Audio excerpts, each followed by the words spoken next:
तुझ ओविया मंगळी करू गदारोळी हरिकथा आमुचे होशी निवारिता आमुचे सकळ दुःख तळमळ पाप पुण्य भोगिले ते भोग लावू तुझे अंगी भोगिले ते भोग लावू तुझे अंगी अलिप्त होऊन राहू जगी होशी निवारिता आमुचे सकळ दुःख तळमळ पाप पुण्य तुका म्हणे आम्ही लाडी केले करू तुका म्हणे आम्ही लाडी केले करू न राहे अंतरी पायावेन होशी निवारिता आमुचे सकळ दुःख तळमळ पाप पुण्य पांडुरंगा करू प्रथम नमन दुसरे चरण संताचे दुसरे चरण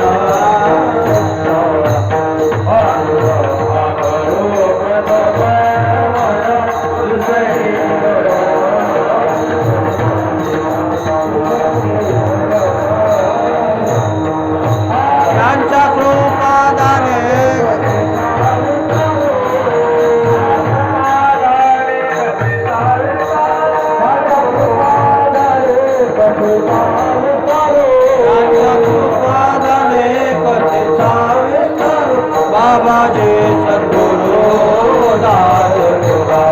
बाबाजी सद्गुरु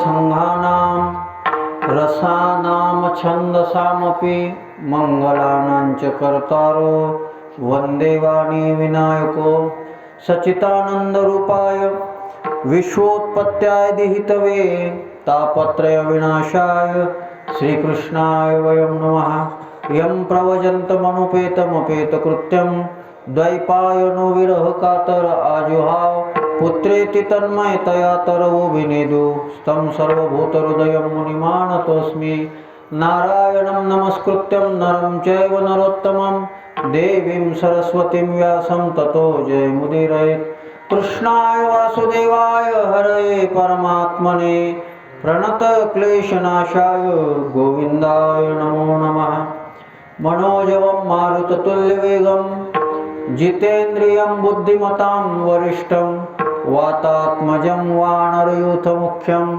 श्रीरामदूतं शरणं प्रपद्ये चलतकुण्डलं भुसुनेत्रं विशालं प्रसन्नाननं नीलकण्ठं दयालं मृगाधीशचम्राम्बरं मुण्डमालं प्रियं शङ्करं सर्वनाथं भजामि नमो सद्गुरु तुकया ज्ञानदीपा नमो सद्गुरु सच्चिदानंद रूपा नमो सद्गुरु भक्त कल्याण मूर्ती नमो सद्गुरु भास्करा पूर्ण कीर्ती जयांचे केले स्मरण होय सकळ विद्येचे अधिकरण तेची वंदो श्रीचरण से गुरूंचे ते नमस्कारोनी आता मंगल भवन मंगल हारे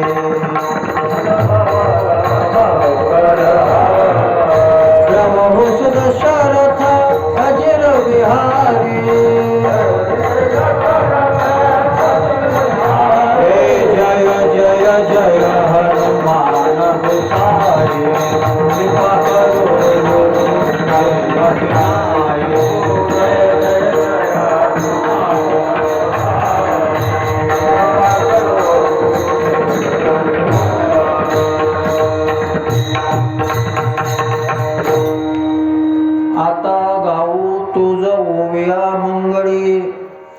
आता गाऊ तुझ ओविया मंगळी करू गदारोळी हरिकथा होशी निवारिता मुचे सकळ दुःख तळमळ पाप पुण्य. थोडा स्वर कमी करा थोडा.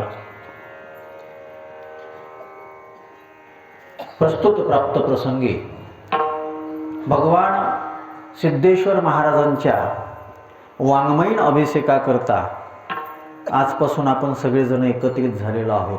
वेगवेगळ्या पद्धतीनं सिद्धेश्वर भगवंताची सेवा, सिद्धेश्वर महाराजांची सेवा आपण सगळे करणार आहोत. कोणी काकड्याच्या माध्यमातून करेल, कोणी ज्ञानेश्वरी पारायणाच्या माध्यमातून करेल, कोणी भजनाच्या माध्यमातून करेल, कोणी हरिपाठाच्या माध्यमातून करेल आणि कोणी कीर्तनाच्या माध्यमातून करेल, कोणी बोलण्याच्या माध्यमातून करेल, कोणी गाण्याच्या माध्यमातून करेल, कोणी वाजवण्याच्या माध्यमातून करेल, कोणी अन्नदानाच्या माध्यमातून करेल, कोणी श्रवणाच्या माध्यमातून करेल. आजपासून हा प्रेमयज्ञ, हा ज्ञानयज्ञ सुरू झालेला आहे. आणि आजच्या या प्रथम दिवसाचं वागपुष्प आमचे पांडुरंगजी कुटे काका आणि देशमुख बापू यांच्या माध्यमातून माझ्याकडं भगवंताच्या सेवेचा हा योग आलेला आहे. आणि आल्यानंतर आनंद वाटला. तसाही मराठवाड्यात आल्यानंतर आनंद याच्यासाठी वाटतो की मराठवाड्यामध्ये वारकरी संप्रदायाची निष्ठा फार गोड आहे. आम्ही थोडे तिकडं पडलो वराडात, आहो इकडलेच, पण थोडं तिकडं पडलो, पण आमच्या इकडं अशी निष्ठा दिसत नाही. आणि तुमच्याकडं आल्यानंतर ती वारकरी संप्रदायाविषयीची निष्ठा आणि या निष्ठेकरता फार लोकांचं जीवन जे आहे ना ते जीवन खर्चल्या गेलेलं आहे. त्याच्यामध्ये मारुती महाराज दस्तापूरकर असतील, मोतीराम महाराज असतील फळेकर, या सगळ्या संत महात्म्यांनी, अजूनही संत महात्मे असतील, माझा प्रत्येकासोबत परिचय नाही, पण सगळ्या या परिसरातल्या सगळ्या संत महात्म्यांविषयी मी माझ्या मनामधला आदर नमनभाव व्यक्त करतो. अधिक जास्त परिहार देत नाही. आजकाल मोठी अडचण झाली. 15 मिनटं ज्यानं जीव घातलं त्याचं नाव घ्या, 15 मिनटं ज्यानं तारीख घेतली त्याचं नाव घ्या, 15 मिनटं सौजन्य ज्याच्याकडं आहे त्याचं चोपड चापड करा, मग 15 मिनटं छत्रपती शिवाजी महाराज सांगा, 15 मिनटं मायबाप सांगा, राहिले किती? संपलं कीर्तन. पण तसं करायचं नाही आहे. आणि म्हणून मला मग पांडुरंग काका म्हणाले, महाराज म्हणे पहिलाच दिवस आहे, अभंग साधाच घे जा. तरी माझा साधाच आहे हा. हे म्हणे गाथ्यात आहे का नाही? मग गाथ्याच्या बाहेरचं घेणार हो का? गाथ्यातलाच आहे. फक्त आता लोकांना सवय काय झाली, नेहमीच पाहिजे. तुकाराम महाराजांना 4092 लिहिले ना, ते तर आपल्या ताब्यात सापडले. तसे तर तुकाराम महाराजांनी 4 कोटी अभंग केले, 96 कोटी नामदेव महाराजांनी केले, उरले ते शेवटी लावी तुका. 4 कोटी तुकाराम महाराजांनी केले, आपल्याला फक्त 4092 भेटून राहिले. मग ते अभंग, प्रत्येक अभंगातला भाव आपल्यापर्यंत पोहोचला पाहिजे. अभंग फार गोड आहे. पहिल्या दिवशी नामपर अभंगाचं चिंतन करायचं असते.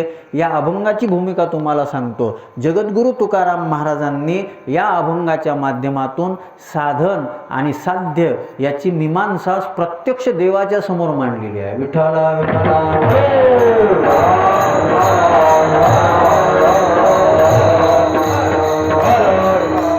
माझी जी नियोजित वेळ आहे त्या वेळेमध्ये मांडण्याचा प्रयत्न करतो, सोप्या भाषेत मांडतो. थोडी भाषा वराडाची येईल, जास्त सभ्य बोलत नाही.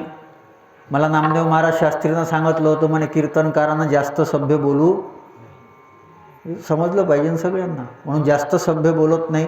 साध्या सोप्या शब्दामध्ये या अभंगाचं चिंतन करायचं आहे. फक्त 1-1.5 तासापर्यंत तुमचं जे लक्ष आहे ना ते लक्ष माझ्याकडं द्या. माझ्याकडं म्हणजे माझ्या बोलण्याकडं, आणि माझ्याकडं लक्ष द्या. मी लक्ष देण्यासारखाच आहो. फक्त आनंद वाटला. पहिल्याच दिवशी फार चांगल्या संख्येनं तुम्ही ऐकण्याकरता जमलेले आहात. जगद्गुरू तुकाराम महाराजांनी या अभंगामध्ये त्यांनी केलेलं साधन, त्यांना प्राप्त झालेलं साध्य याचा फार गोड विचार मांडलेला आहे. एका संत महात्म्यांच्या निमित्तानं उत्सव आहे. आणि हा उत्सव किती काळापासून आहे सांगता येत. त्या संत महात्मे कवी कधी होते सांगता येत नाही. प्राचीन इतिहास आहे, प्राचीन परंपरा आहे. आणि तसंही हिंदू धर्मामध्ये, सनातन संस्कृतीमध्ये सगळं प्राचीनच आहे, सगळं प्राचीनच आहे. आणि या संत महात्म्यांनी जीवनामध्ये जी काही साधना केली आणि त्या साधना केल्यानंतर त्याचं फल जे काही त्यांना प्राप्त झालेलं आहे त्याची सुंदर मीमांसा करणारा अभंग आहे. सुंदर विचार आहे. जगद्गुरु तुकाराम महाराजांच्या जीवनाकडे जर आपण पाहिलं तर जगद्गुरु तुकाराम महाराजांच्या जीवनाविषयी कौतुक वाटते.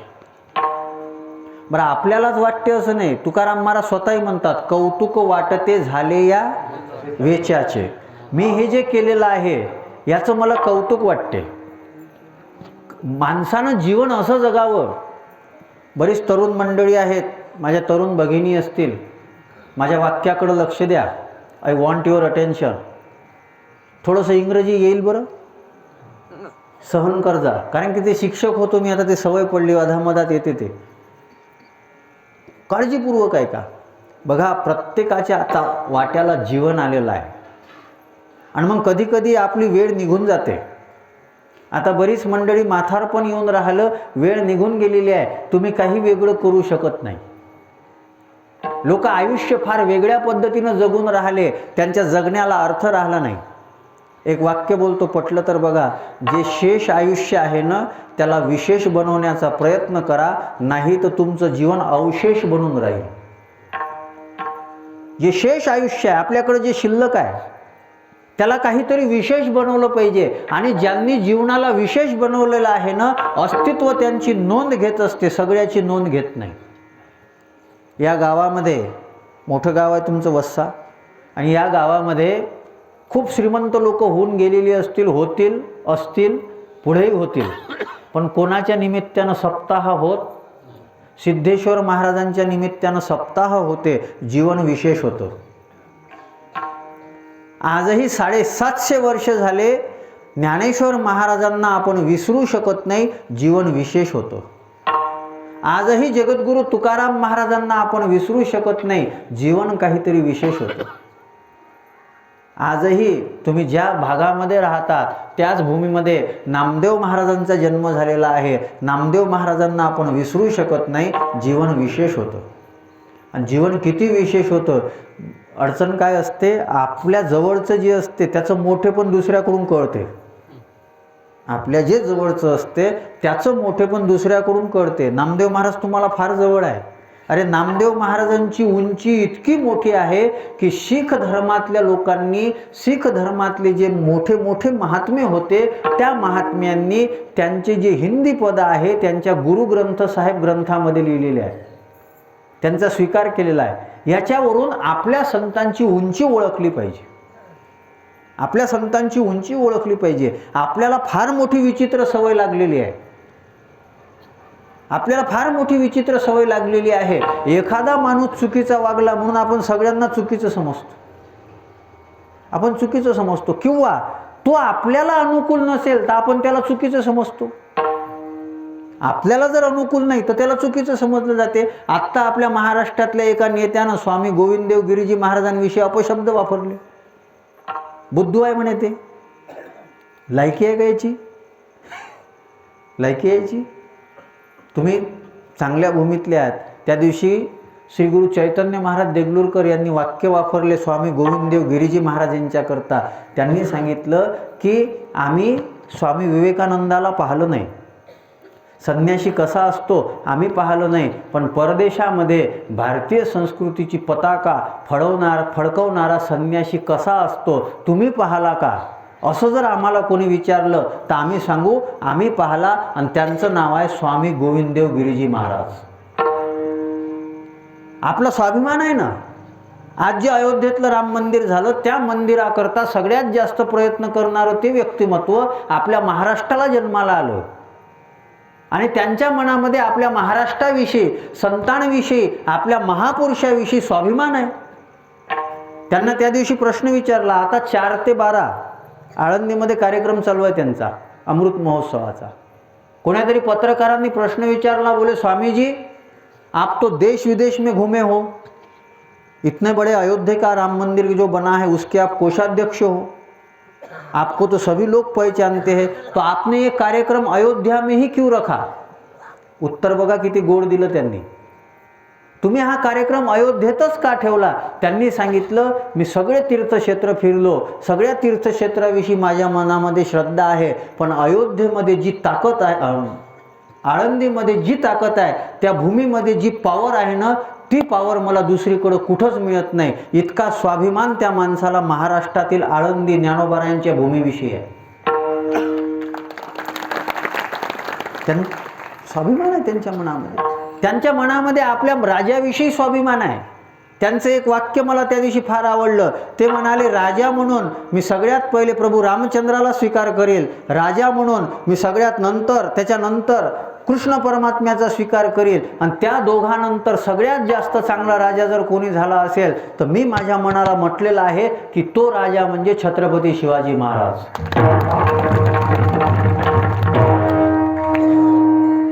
ते राजा म्हणजे छत्रपती शिवाजी महाराज. मग आता इतकं जर त्या माणसाचं महाराष्ट्राच्या भूमीवर प्रेम आहे आणि त्यांचा जन्म महाराष्ट्रात झालेला आहे, इतकं त्यांचं मोठं कार्य आहे, तर आपण त्यांचा गौरव वाढवला पाहिजे का शिवी दिली पाहिजे? बुद्धू आहे म्हणे ते. कशामुळं? त्यांनी मोदीचं गुणगान केलं त्या दिवशी म्हणून. अरे कोणी चांगलं काम केलं तर त्याचं चांगलं म्हटलं तर काय तुम्ही त्याला शिव्या देसाल का? तुम्ही काय मेले होते का? तुम्ही का नाही केलं? तुम्हालाही लोकांनी चांगलं म्हटलं असतं. एक वाक्य बोलून जातो, पटलं तर बघा, चांगल्याला चांगलं म्हणण्याकरता आपण तरी चांगलं असावं लागते ना. चांगल्याला चांगलं म्हणायला आपण तर चांगलं असलो पाहिजे. सध्याचा काळ इतका विचित्र आहे की कोणाला कोणी चांगलं म्हणायलाच तयार नाही. कोणी कोणाला चांगलं म्हणायला तयार नाही.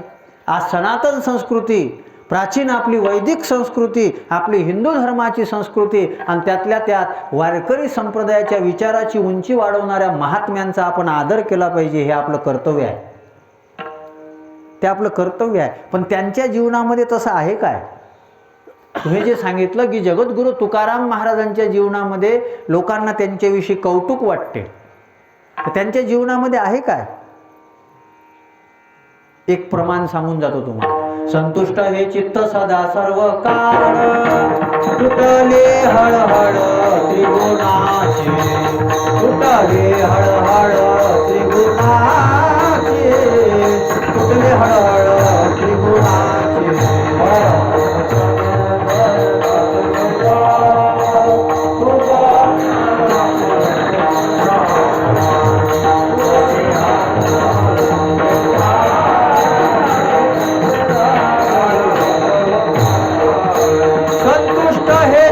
सदा सर्व काळ, संतुष्ट हे चित्त सदा सर्व काळ,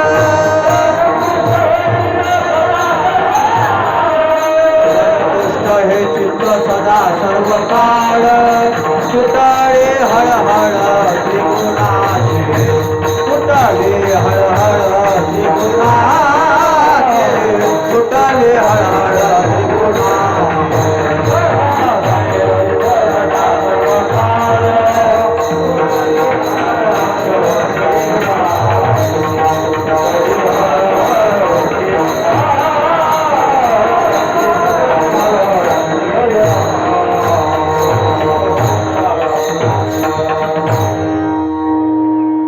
जगद्गुरु तुकाराम महाराज स्वतःच्या जीवनाविषयीचा भाव मांडतात. संतुष्ट हे चित्त सदा सर्व काळ. हे शब्द ऐकण्याकरता सोपे वाटतात, पण फार मोठी अवस्था आहे. फार मोठी अवस्था आहे. संतुष्ट हे चित्त सदा सर्व काळ, तुटली हळहळ त्रिगुणाची. आमचं जीवन सदा संतुष्ट आहे. आज कोणीही छातीवर हात ठेवून म्हणू शकत नाही की माझं जीवन संतुष्ट आहे म्हणून. म्हणू शकते कोणी? आज आपण श्रीमंत झालो असू, सत्ताधीश झालो असू, काहीही झालो असू, पण आमच्या जीवनामध्ये संतोष वृत्ती आहे की नाही हे फार अडचणीचं आहे. मी वेगळ्या पद्धतीनं परमार्थ सांगतो बरं तुम्हाला, वेगळ्या पद्धतीनं परमार्थ सांगतो. डॉक्टर साहेब, संसाराचं बघा, संसाराचं तुम्ही मालक बना तरीही तुम्हाला दासच राहावं लागते. संसाराचे तुम्ही मालक बना. तुमचं खूप मोठं घर आहे. कोणाचं आहे हो? माझं आहे. तुमच्याकडे शेती 50 एकर, बरं, गाड्या 6 गाड्या, आणि घरामध्ये आपण गेलो, घरामध्ये गेल्यानंतर बाई म्हणते बाई मालकाला नवऱ्याला काय म्हणते? आमचे मालक. आणि महाराज गेल्यानंतर त्या मालकाला म्हणते जा बाजारात, थैली देते हातात. आता मालकाला काम सांगत असते का? मालक म्हटलाय त्याला, पण मालकाला कोण काम सांगत असते का? मालक सगळ्याला काम सांगतात ना. तुमच्या लक्षात येत नाही. आपल्याला वाटते आपण भोग भोगून राहिलो, पण आपण भोग नाही भोगून राहिलो, भोग तुम्हाला भोगून राहिले. आपल्याला वाटतो आपण भोग भोगून राहिलो, आपण भोगाला नाही भोगून राहिलो, भोग आपल्याला भोगून राहिले, आपल्या लक्षातच येत नाही. तुम्ही घर बांधण्याकरता खूप प्रयत्न करता. काही लोक तर करोडो रुपये लावतात, चालूच असतात काही ना काही. ते पकवाजही तसाच म्हणून राहिला. फक्त काही दिवसानं महाराज कसा बोलते एवढं नका वाजव जा. आता आम्हाला बोलवायचे नाही लोक. विठ्ठला हरी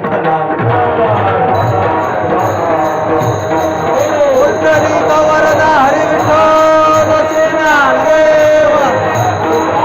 सिद्धेश्वर महाराज.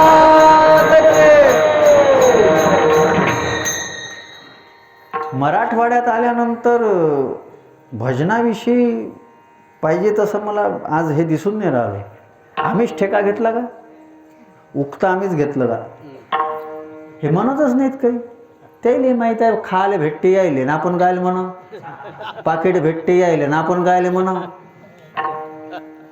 असं नाही बरं, असं नसते. तुम्ही आम्ही खेळीमेळी गदारोळी आनंदे. आता तुम्ही मागून कोणीच नका म्हणजे यांचा चांगला आवाज आला पाहिजे, नंतरच समोर सरकू आपण. आता खूप प्रामाणिकपणाने सांगून राहिलो मी तुम्हाला, टाइमपास नाही करून राहिलो. पुंडलिक वरदा हरी विठ्ठल. माऊली ज्ञानेश्वर महाराज की, जगद्गुरु तुकाराम महाराज की, सिद्धेश्वर महाराज की. यांनी सिद्ध करून दाखवलं का हे म्हणत? पहिले असा आवाज आलता का? की तुम्हाला माईक वाजते ना म्हणून आपल्याला त्याला वाटते बस यायचे माईक मध्ये आवाज येते, आपल्याला म्हणायची गरज नाही. असं करू नका पुढं. आता आपण भोगाला नाही भोगून राहिलो, भोग आपल्याला भोगून राहिले. घर तुमच्याकडून आयुष्यभर घर बांधून घेते, आणि आपल्याला किती काळ राहायला भेटते हो त्याच्यात? किती काळ राहायला भेटते आपल्याला त्याच्यामध्ये? आपण विषयाचे भोग घेतो, विषयाचे आपण भोग नाहीत, तो विषय आपल्याला भोगून घेऊन राहिला. पण संत महात्म्यांच्या जीवनामध्ये असं नाही आहे. जगद्गुरु तुकाराम महाराज म्हणतात, संतुष्ट हे चित्त सदा सर्व काळ. मला कधी कधी आनंद वाटते. तुम्ही देहूचा इतिहास शोधून बघा महाराज. देहूच्या इतिहासामध्ये दुष्काळ पडला होता, आणि दुष्काळ पडल्यानंतर तुकाराम महाराजांनी सगळं वाटून दिलं. तुकाराम महाराजांनी सगळं अन्नधान्य सगळं वाटून दिलं. हिशोबाच्या वया बुडून टाकल्या, सावकारी वगैरे सगळी बुडून टाकली, आणि पण तरीही त्यांच्या जीवनामध्ये संतुष्ट हे चित्त सदा सर्व काळ आहे. आजही 450 वर्षानंतरही आपण तुकाराम महाराजांचं नाव घेतो. भारत देशाचा पंतप्रधान येऊन देहूमध्ये नमो सद्गुरु तुकया ज्ञानदीपा म्हणते. तुकाराम महाराजांच्या जीवनाची उंची तितकी होती. तुकाराम महाराजांच्या जीवनामध्ये मोठेपण तितकं आहे. 450 वर्षानंतर देहूमधला श्रीमंत कोण होता याचं नाव आज घेतल्या जात नाही. मग नेमकं तुकाराम महाराजांच्या जीवनामध्ये आहे काय? तुकाराम महाराजांची आणि सगळ्या संत महात्म्यांची स्थिती जी आहे ना, ती स्थिती आपल्यापेक्षा वेगळी आहे. अजून एक वाक्य बोलतो बघा.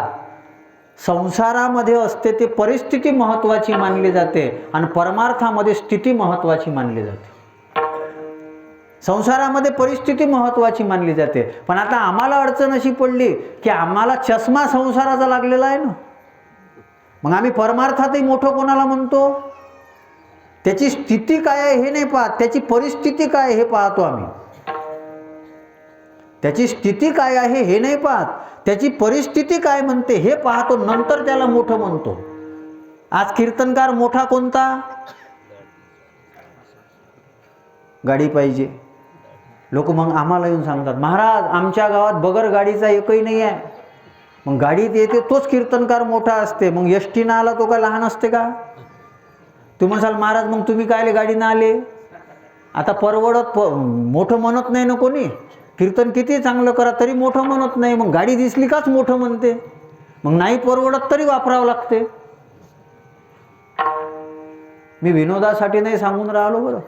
आपली फसगत होते, आपली फसगत होते. 3 अभंगाचे टिपणं असणाऱ्यांना कीर्तन केसरी त्यानं नाही बनवलं, तुम्ही बनवलं. तुम्ही बनवलं. त्याला वाटते मी मोठा झालो, त्याला वाटते मी मोठा झालो, आणि आपण कोरे राहून राहिलो. आपण कोरे राहून राहिलो. अरे आपण 2-2 तास देतो ना. माझी एक अपेक्षा आहे, माझी हात जोडून विनंती आहे परमार्थ करणाऱ्या सगळ्यांना, या संसाराच्या मान्यता, या व्यवहाराच्या मान्यता परमार्थामध्ये लावू नका. व्यवहाराच्या चष्म्यानं जो मोठा दिसतो ना, तो परमार्थाच्या दृष्टीनं मोठा नसतो. अजून एक वाक्य वापरतो, कदाचित बरं वाटणार नाही, पण मी तुम्हाला बरं वाटलं पाहिजे याच्यासाठी आलो नाही, तुमचं बरं झालं पाहिजे याच्यासाठी आलो. तुम्हाला बरं वाटलं पाहिजे याच्यासाठी नाही आलो मी, तुमचं बरं झालं पाहिजे याच्यासाठी आलेलो आहे. तुम्हाला गोड वाटलं पाहिजे याच्यासाठी नाही आलो, तुमचं गोड झालं पाहिजे याच्यासाठी येऊन राहिलो. म्हणून एक वाक्य बोलतो, कदाचित संसाराच्या दृष्टीनं ज्याला आपण भाग्यवान म्हणत असू ना, तो परमार्थाच्या दृष्टीनं नालायक आहे. आणि परमार्थाच्या दृष्टीनं ज्याला आपण म्हणत असू हा काही उपयोगाचा नाही, तो संसाराच्या दृष्टीनं नालायक आहे. संसारामध्ये जो मोठा आहे तो परमार्थात उपयोगाचा नाही, आणि परमार्थात जो मोठा आहे तो संसारात उपयोगाचा नाही. दोन्ही क्षेत्र वेगळे आहेत, दोन्ही क्षेत्र वेगळी आहेत. महाराज आम्हाला तुम्ही संसाराचं सांगून राहिले की परमार्थाचं सांगून राहिले? आपल्याला संसारामध्ये समाधान नाही. संसार करून आपल्याला पाहिजे ते इच्छित प्राप्त होत नाही, त्याच्याकरता तुम्ही इथे येऊन बसता ना. तुम्हाला जर ही गोष्ट घरी भेटली असती तर तुम्ही इथं आले असता का? कंबर दुखते, पाठ दुखते, सगळं बरं घरी सगळं आहे ना, सोफा सेट आहे, डिनर सेट आहे, टीव्ही सेट आहे, पण तुम्ही अपसेट आहे. घरी सोफा सेट आहे, डिनर सेट आहे, टीव्ही सेट आहे, तरी आपण अपसेट आहोत. ते आपलं नैराश्य गेलं पाहिजे याच्याकरता आपण कथा कीर्तनात येतो, याच्याकरता आपण सत्संगात येतो. तुकाराम महाराजांचे व्यभिचार भावाचे अभंग याच्याकरता, आधिल्या भरतारे काम नव्हे पुरा, म्हणून व्यभिचारा टेकी येलो. मी संसार नावाचा नवरा केला, पण त्यानं माझ्या इच्छा अपेक्षा पूर्ण केल्या नाही, म्हणून मी परमार्थामध्ये आलो. ते भारूड आहे ना, मला दादला नको ग बाई, मला दादला नको ग बाई, मला दादला नको ग बाई, मला दादला नको ग बाई, मला नवरा नको ग बाई, मला दादला नको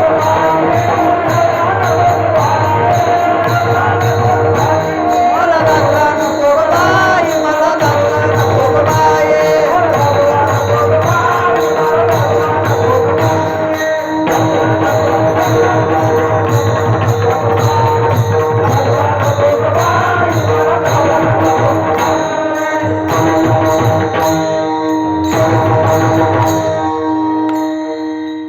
आपण भारूड ऐकतो, भारूड काय फक्त काय हे करण्याकरता? मला दादला नको ग बाई. कोणता दादला नको? संसार नावाचा दादला नको. कारण की त्याच्यामुळं मला सुख मिळत नाही, शांती मिळत नाही, समाधान मिळत नाही, माझ्या जीवाला स्थिरता मिळत नाही. मग तुकाराम महाराजांनी खूप चांगला संसार केला बरं, पहिले खूप चांगला केला. मंबाजी बुवाला फार बरं वाटायचं, मुलगा चांगला आहे. कारण की मोठे जे होते सावजी ते तर विरक्त होऊन निघून गेले, लहाने कान्होबा होते ते राहायचे घरी, मधातले होते तुकोबाराय, तुकोबारायने फार चांगला संसार केला, फार चांगला संसार केला. पण दुष्काळ पडल्यानंतर तुकोबारायांच्या लक्षात आलं की आपल्या जीवनामधलं जे खरं दुःख आहे, मनुष्याला आनंदरूप बनायचं आहे, मनुष्याला सच्चिदानंद पदापर्यंत पोहोचायचं आहे. आणि ते सच्चिदानंद पदापर्यंत पोहोचण्याकरता संसार कितीही चांगला केला तरीही काही उपयोग नाही, त्याच्याकरता आपल्याला परमार्थ करावा लागेल. म्हणून तुकाराम महाराजांचं जीवन परिवर्तन झालं. तुकाराम महाराज परमार्थ करायला सुरुवात केली, आणि तुकाराम महाराजांनी परमार्थ करायला सुरुवात केल्यानंतर तुकाराम महाराज म्हणतात, माझ्या चित्ताला सतत समाधान प्राप्त होत आहे. तेने सदा चित्ता समाधान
तेने सदा चित्ता समाधान, संतुष्ट हे चित्त सदा सर्व काळ, तुटली हळहळ त्रिगुणाची. आमचं जीवन संतुष्ट नाही. कितीही भेटलं तरी भेटावं वाटते, कितीही भेटलं तरी भेटावं वाटते. तुम्ही संसारामध्ये कितीही प्रयत्न करा, त्या संसारामध्ये कितीही प्रयत्न केला तरीही चित्ताला स्थिरता, चित्ताला शांती, चित्ताला समाधान, चित्ताला एकाग्रता प्राप्त होत नाही. एकाग्रता प्राप्त होत नाही. किती प्रयत्न करा, किती प्रयत्न करा. म्हणून तुम्ही बघा, मी तुम्हाला मोठी मोठी उदाहरण देतो. सगळ्यात मोठं उदाहरण तुम्हाला रावणाचं देतो. सगळ्यात मोठं उदाहरण मला सांगा, त्यानं काय केलं? प्रभू रामचंद्राच्या पत्नीचं म्हणजे वनवासाच्या पत्नीचं अपहरण केलं. बरं, याच्यापाशी बायका नव्हता का? नव्हत्या का? किती होत्या? शाबास, मराठवाड्यात सांगाच नाही. 80 सहस्त्र ऐशा सुंदर कामिना. म्हणजे तुकाराम महाराज ज्यांना काय म्हणतात? सुंदर कामिना. डांबर छाप नाही, काळं मेनकापड नाही, सुंदर कामिना. आणि इतक्या चांगल्या असूनही याची नजर कोणावर गेली? वनवासाच्या बायकावर. म्हणजे याचं चित्त संतुष्ट आहे का? बरं, मग त्याचं चित्त संतुष्ट नाही तेव्हा त्रेतायुगात रावण मेला, जाऊ द्या. आजही कोणी रावण नाव ठेवते? जाऊ द्या. त्याचं असं वागण्यामुळं आजही रावण जाळल्या जातो. आणि तेच एकीकडं प्रभू रामचंद्र आहेत की जे रामचंद्र एक पत्नी व्रताचं सामाल करतात आयुष्यभर.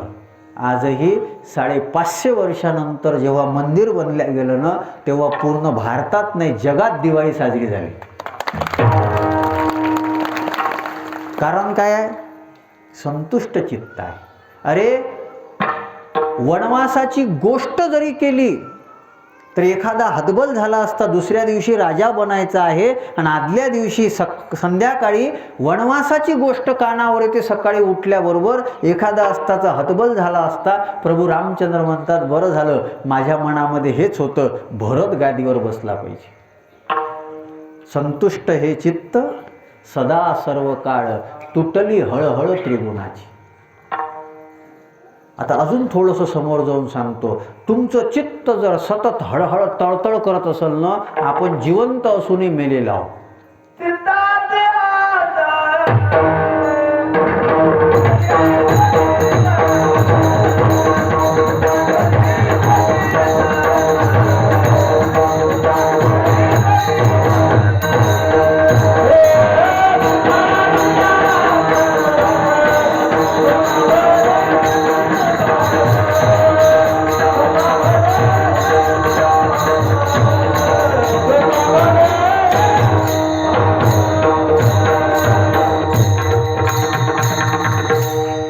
काय म्हटलं प्रमाण?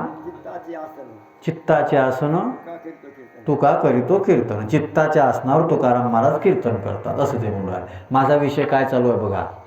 सदा तळमळ चित्ताची हळहळ त्याचे दर्शन न व्हावे शव असता तो जीवी. तो जिवंत असूनही शव आहे. कोण? सदा तळमळ चित्ताची हळहळ. आता याच्यात कोण कोण बसतात ते सगळे बघा. आम्ही बसतो याच्यात. आम्ही याच्यातच बसतो. कीर्तनकार घरी जेवूनच नाही राहिले, गाडीतच जेवतात. मला एक जण म्हणे 365 दिवस फुल आहेत म्हणे आपले. अरे मी म्हटलं लोक तुले फुल बनवून राहिले याचं लक्षात नाही येत ना. फुल आहे म्हणजे काय मोठं पण आहे का? एक गोष्ट लक्षात घ्या, तुम्हाला तुमच्या आयुष्याच्या माध्यमातून दिने दिने नवम नवम प्राप्त झालं पाहिजे. तुम्ही जर फिरतच राहिले तर अभ्यास कधी कराल? तुम्ही जर फिरतच राहिले स्वतःला अपडेट कधी कराल तुम्ही? आम्ही अपडेट होत नाही ना स्वतः. आमची तीच परिस्थिती आहे. भेटावं वाटते, भेटावं वाटते, भेटावं वाटते. कधी भूक शांत होईल? भूक कधी शांत होईल? आज तुम्ही संसारातल्याच लोकांना नाव ठेवता असं जाऊ द्या, संसारातही तीच परिस्थिती आहे. मला एक गोष्ट सांगा, माणूस धंदा कशा करता करतो? कशा करता करतो? आरामात खाता आलं पाहिजे, कुटुंबासोबत राहता आलं पाहिजे. मग तोच धंदा त्याला वेळेवर जेवू देत नाही. तोच धंदा त्याला त्याच्या लेकरासोबत कुठं फिरायला जाऊ देत नाही. तोच उद्योग त्याला काहीच करू देत नाही. हे करू नये मी असं म्हणत नाही, माझा विषय लक्षात घ्या. तुम्ही शांत चित्ताने आहे का? मराठवाडा आहे म्हणून मी विशेष लक्ष देऊन राहिलो. आमच्या इकडे तर पचरंगीच असते. आम्ही कंटाळलो आता. तुम्ही याच्यावर विशेष लक्ष द्या. करू नका असं मी म्हणत नाही. एकच वाक्य बोलतो संतांचं, संसार करावा, कर्तव्य दृष्टीनं करावा, पण प्रेमानं करू नये. कर्तव्य दृष्टीनं करावा, सेवा म्हणून करावा, पण तुम्ही कितीही करा, कितीही करा, कितीही करा, तिथं माणसाची तृप्ती होत नाही. वारकरी संप्रदायापाशी गर्दी कमी काय माहीत आहे? आमचं प्रमाणच आहे, संसार दुःख मूळ चहूकडे इंगळ. हे आमचे प्रमाण आहे. दुःख बांधवडी आहे हा संसार, सुखाचा विचार. आणि आम्हाला कसे पाहिजे? ज्या बच्चा तेरा कल्याण हो जाएगा. बरं, आशीर्वाद देणाऱ्याचं झालं का? तेच तर भिवंडीत आहे अजून. तोच तर नाही कल्याणमध्ये पोहोचला. एक जण मला म्हणे, महाराज माझ्या शेतात चला. म्हणलं कशाले? माझ्या शेताला पाय लावा, उत्पन्न तरी वाढव. मी म्हणलं राजा मास तर धुपट निघालं. मध्येच ते एकरी 3चा आवरेज आला आणि एकरी 1 कट्टा तूर झाली. माय पाय तर मा वावरात काम करत होते, तरी मा पायानं मा वावरात काम नाही केलं. आणि तो वावरात मी माझे पाय ठेवून मग तुझं काय भलं होणार आहे? साधूचे पाय वावरात ठेवल्यानं उत्पन्न वाढते. याच्याकरता संत पाहिजे, याच्याकरता साधू पाहिजे. आज बाकीच्या पैशी गर्दी काय? एक वाक्य बोलतो, पटलं तर बघा. ज्ञानेश्वर महाराज, तुकाराम महाराजांसारखे संत असताना असे संसाराचं आमिष देणाऱ्या संतांच्या पुढं जर तुम्ही गोंडा घोळत असाल ना, हेच तुमचं पाप आहे. संत पाहिजे जर असेल तर ज्ञानवान संत पाहिजे. संत पाहिजे जर असेल तर संसाराचं वास्तव स्वरूप दाखवून देणारा संत पाहिजे. तुम्ही म्हणसाल मग ज्ञानेश्वर महाराजांची प्रतिज्ञा आहे ना, अवघाची संसार. ज्ञानेश्वर महाराजांची प्रतिज्ञा आहे ना, सुखाचा करील. याचा अर्थ आहे त्याच्या संसाराचं स्वरूप तुमच्या लक्षात आणून देईल. आणि मग तुमच्या लक्षात येईल की संसाराचं स्वरूप जर आपल्या लक्षात आलं तर मग कोणती गोष्ट आपल्याकरता अडचणीची ठरत नाही. त्याचा भाव वेगळा आहे, त्याचा अर्थ वेगळा आहे. हे सगळं होण्याकरता काय करावं लागते माहीत आहे? हे सगळं होण्याकरता एकच गोष्ट करावी लागते. प्रत्येकाला आनंदाची अपेक्षा आहे, प्रत्येकाला सुखाची अपेक्षा आहे, भेटत नाही. वेगवेगळ्या प्रयत्नात. एक माणूस मेडिकलच्या दुकानात आला. मेडिकलच्या दुकानात आला आणि मेडिकलच्या दुकानात येऊन म्हणतो, मला झोप येत नाही रात्री, मला झोपीची गोळी द्या, मला रात्री झोप येत नाही. मेडिकलवाला चांगला होता, जुना काळ असेल. आता ते एंड्रिंग मागितलं तरी देते. पी का मर, आमचा धंदा झाला पाहिजे बस. जुना काळ होता. त्या मेडिकलवाल्यानं सांगितलं, म्हणे दादा, अरे झोपीच्या गोळ्या खाणं चांगलं नाही, सवय लागते शरीराला, किडनीवर अफेक्ट होतो, चांगलं नाही. म्हणे तू का झोपीचे? मला झोप येत नाही. काय येत नाही? डिप्रेशन, झोप येत नाही आम्हाला. मग झोप येत नाही तर मग एक काम कर ना, काय, आपल्या गावात सर्कस आली, त्या सर्कसमध्ये जो जोकर आहे ना, तो जोकर इतकं चांगलं मनोरंजन करतो की आपल्याला कशाचीच आठवण येऊ देत नाही. तो जो घ्यायला आलेला होता तो म्हणे, मी तुम्हाला सांगून राहिलो ना म्हणे, गोळी द्या, सल्ले देऊ नका. अरे म्हणे, पण तू जा तर खरी सर्कसवाल्याच्या जोकरला पाहायला. तो म्हणे, तो जोकर मीच आहे म्हणे, तिथं लोकाला दिसते म्हणे मनोरंजन करून राहिलो, माझं मला माहीत, तुम्ही कोणाला हसले मला माहीत नाही. आपण सगळे दाखवून राहिलो बरं चाललं, बरं चाललं, बरं चाललं, आपलं बरं चाललं नाही. मग हे बरं कधी चालेल? कधी चालेल? रोज हरिपाठात म्हणतो, फक्त अर्थापर्यंत पोहोचत नाही आपण. चरणी जगन्नाथा चित्त ठेले, चित्त ठेले, चरणी जगन्नाथा चित्त ठेले.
हरिपाठामध्ये म्हणतो, अवघेची त्रैलोक्य आनंदाचे आता, पण कधी?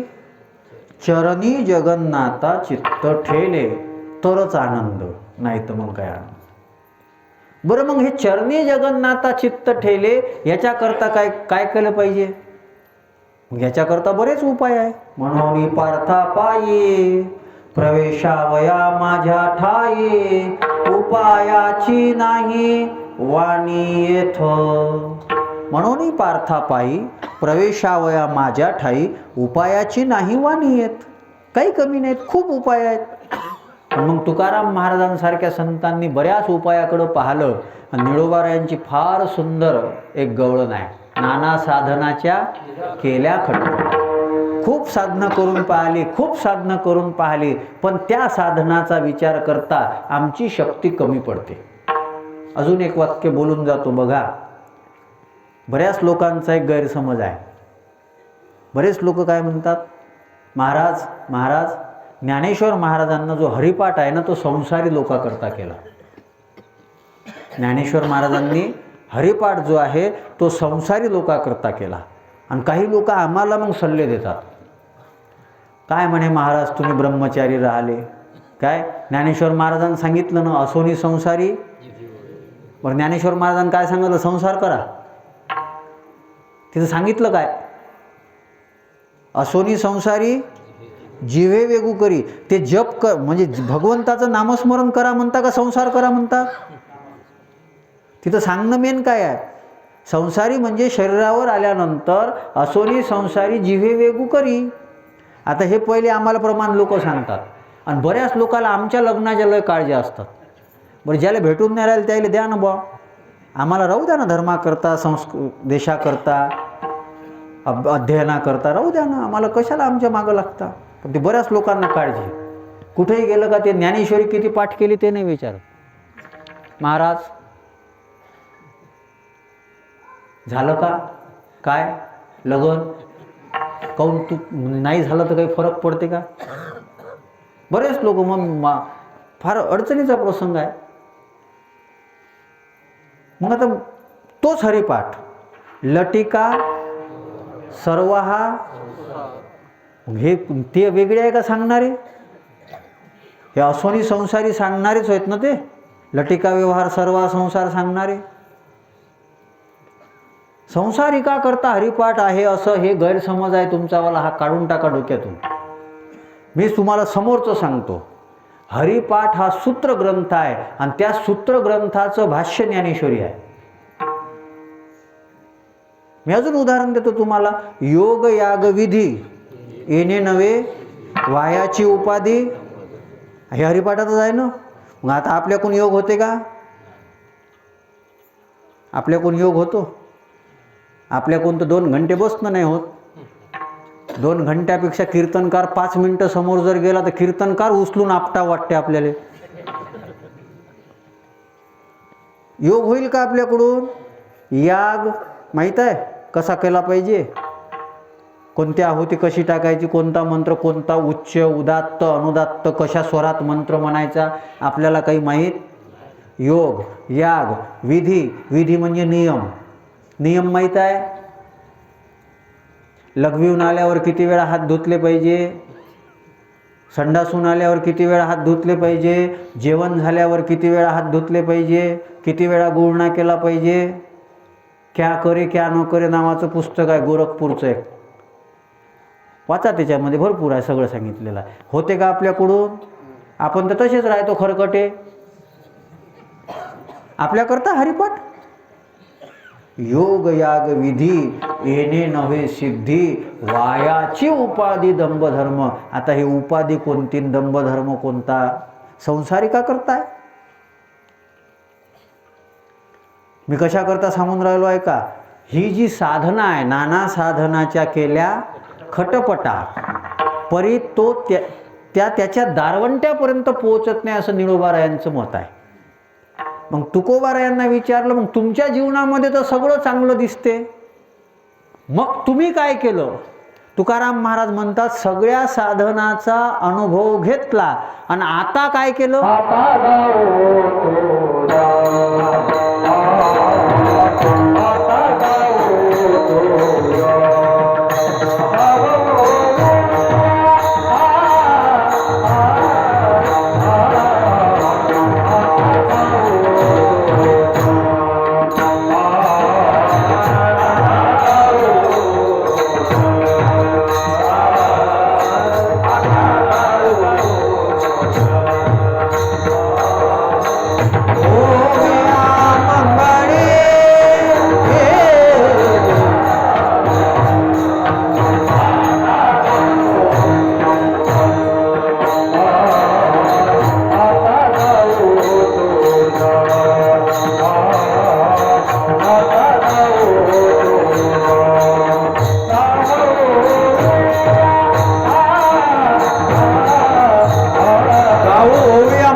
तुकाराम महाराज त्यांच्या जीवनामध्ये हे जे साध्य प्राप्त झालेलं आहे त्याच्याकरता साधन काय केलं हे सांगतात. आता गावो तुझ ओविया मंगळी. आता म्हणजे आता शब्द कधी वापरतात?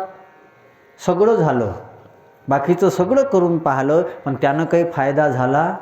आता बाकीची साधनं केली नाही केली असं नाही, बाकीची साधनं केली नाही असं नाही. तुकाराम महाराजांनी त्या साधनांची चव माहीत आहे. तुकाराम महाराजांना, ज्ञानोबारायांना माहीत आहे.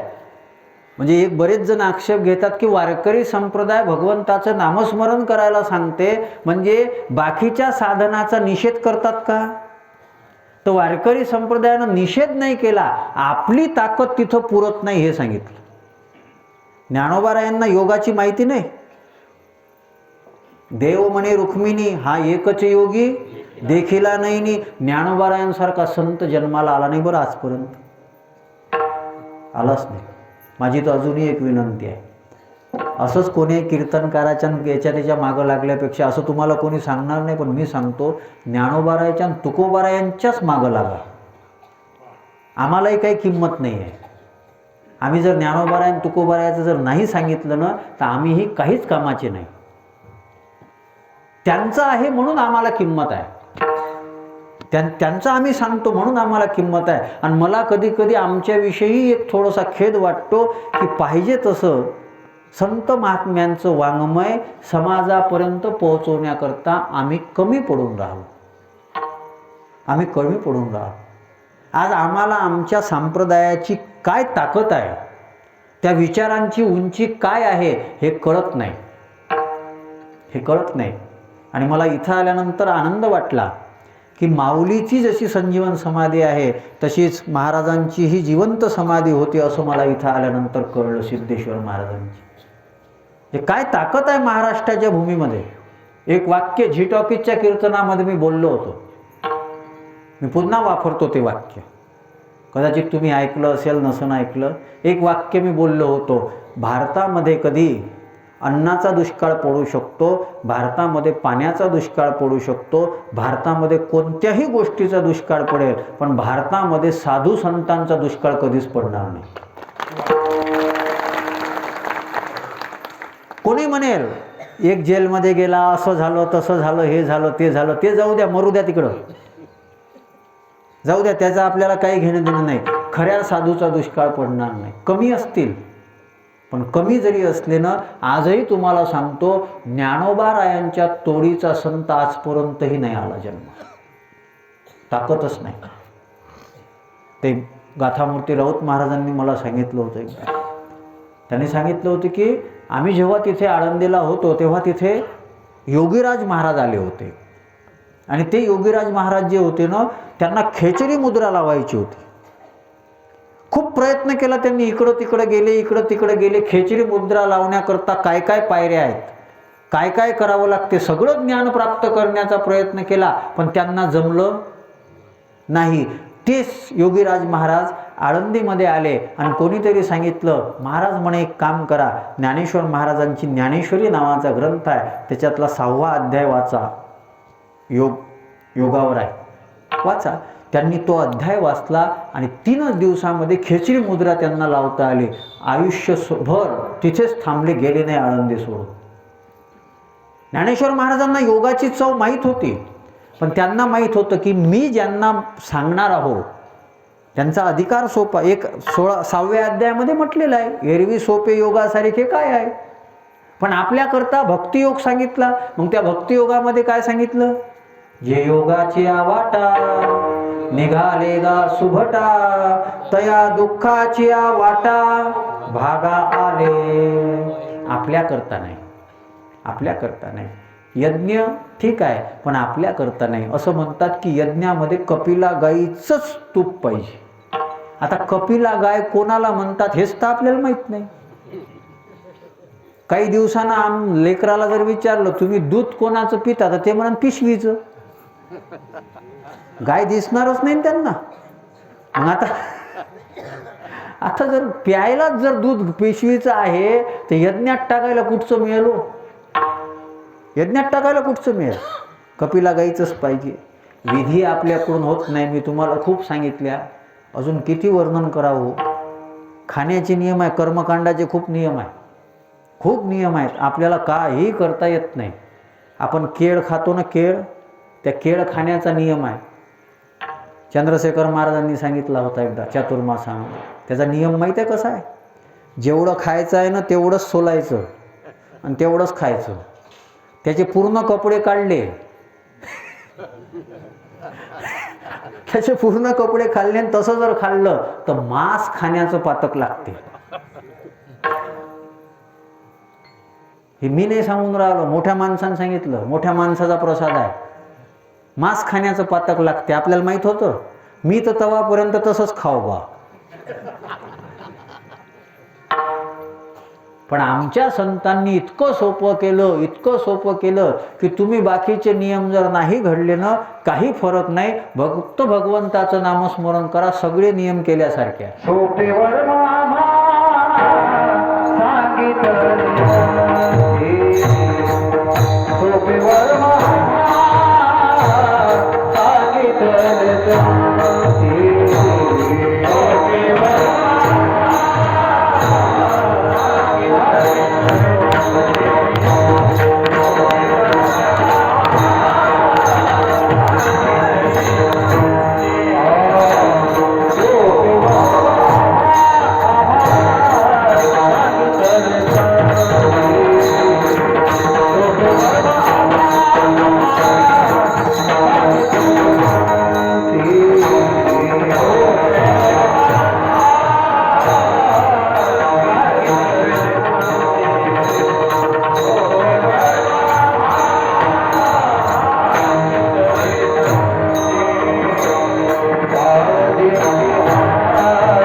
महाराजांनी आत्ताच प्रमाण दिलं, सोपं वर्म सांगितलं.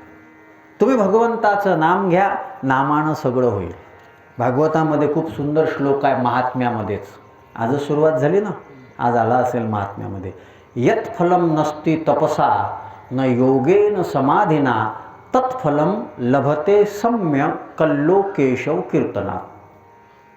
तेच तुकाराम महाराजांनी सांगितलं, योग याग तपे केली जयाने अमुपे. मी तोच अभंग घेणार होतो आज. पहिले काय नो हे केले, हां मग तोच घ्यायचा विचार होता.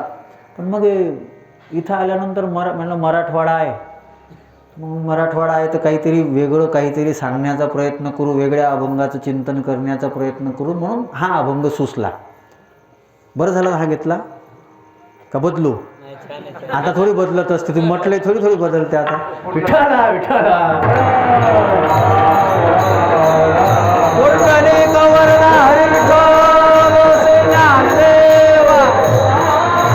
सिद्धेश्वर महाराज.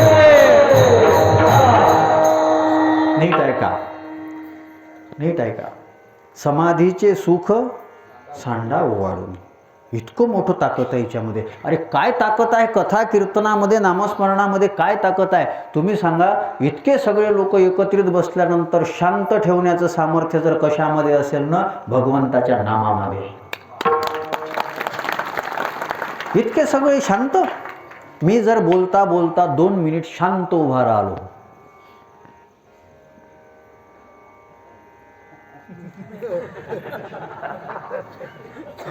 त्याला वाटलं माकडं कोण पाहून राहिले. इतकी शांतता 2 तासापर्यंत आपल्या जीवनामध्ये कोणतं तरी साधन प्राप्त करून देते का सांगा मला. ती ताकद आहे. म्हणून तुकाराम महाराज म्हणतात, आता गाऊ तुझ ओविया मंगळी करू गदारोळी हरिकथा. आता तुला गाऊ. आता इथं शब्द काय वापरला? गाऊ. मग गाऊ म्हणजे मग गाता आलं तोच जमल का? मग महाराज मग आम्हाला गळा नाही ना, आम्हाला नरड आहे. बऱ्याच जणाला गळा थोडी असतो, नरड असतो. ते विनोदाने म्हणत असतो, जे गायक असतात ना ते खोकलतात ते स्वरात, आणि काही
तेनेची गावी. काय प्रमाण. मला तुमच्याकडे आले ना, मला वैकुंठवासी काशीनाथ बुवा विडोळीकर यांची खूप आठवण येते. फार सुंदर त्यांनी वारकरी संप्रदायाची सेवा केली. आणि मी त्यांच्याबद्दल, मला काही स्वार्थ नाही, काही नाही, पण एक गोष्ट तुम्हाला सांगतो, गाता येत असूनही नामस्मरणावर निष्ठा असणारा गायकाच्या याच्यातला तो व्यक्ती महाराष्ट्रातला पहिला होता. मी खूप गायक पाहिले, त्याच्यामध्येच राहतो, खूप गायक पाहिले, आणि ते गायक पाहत असताना हेही पाहिलं की ते नामस्मरणावर तितकं प्रेम करत नव्हते. गात होते, पण काशीनाथ बुवा विडोळीकर फार नामस्मरणावर प्रेम करायचे. माझा एकदा योग आला होता, मला म्हणाले, महाराज बरं वाटलं आज तुमचं ऐकून. म्हणजे कधी कधी आम्हाला कीर्तनात उभं राहायचं कंटाळा येऊन राहिला आता, काही म्हणावं लागते, आनंद वाटायचा. आणि एक गोष्ट लक्षात ठेवा, मोठ्यानं पाठ ठोकटाव, कचरा काय म्हणते याला काही किंमत नसते. काय ज्याला काही समजतच नाही, काय कशासोबत खायचं याला याचाही संवाद नाही, तो जर तुम्हाला चांगलं म्हणत असेल त्याच्यामध्ये काही वेगळी चव नाही आहे. कचऱ्याचा स्वभाव असते, हवा आली की उडते. जे हवा असेल तिकडे उडणं कचऱ्याचा स्वभाव. यांना सगळ्यांना समजलं. तुमच्या चेहऱ्यावरचं हास्यच मला सांगते. आणि असे लोक मराठवाड्यातलेच हसू शकतात. आमच्या इकडं महाप्रसाद येईपर्यंत समजत नाही काय सांगत. विठ्ठला विठ्ठला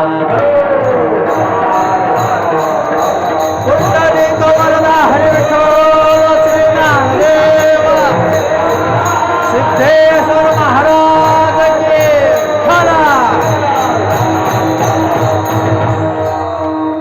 असे ऐकणारे असले की आनंद येतो बरं. आता गाऊ तुझं ओविया मंगळी. महाराज गाऊ, आम्हाला कुठं गाता येते हो. गाण्याकरता कंठ लागतो ना. काही काहींना कंठ असतो, ते फार गोड गातात, ऐकावं वाटते. काही काहींना गळा असतो, आमच्यासारखं दुकान चालते तालस्वरात. काही काहींना नरड असते, तो रागात म्हणत नाही पण आपल्याला राग येतो. मग आता नुसतं गाण्यानं जर सगळं होत असेल तर मग आम्ही काय करावं. फार सुंदर आहे. तुकाराम महाराजांनी बालक्रीडेमध्ये सांगितलं की बाबा असं काही नसते. आणि तुकाराम महाराजांचा हिंदी पदाचा एक फार अभंग आहे.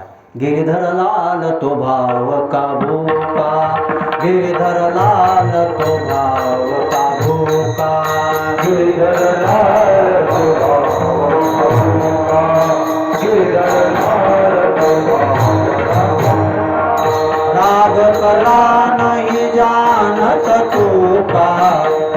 कला नहीं जानत तुका, गिरधर लाल तो भाव का भोगा, गिरधर लाल तो भाव का भोगा, नहीं जानत तुका,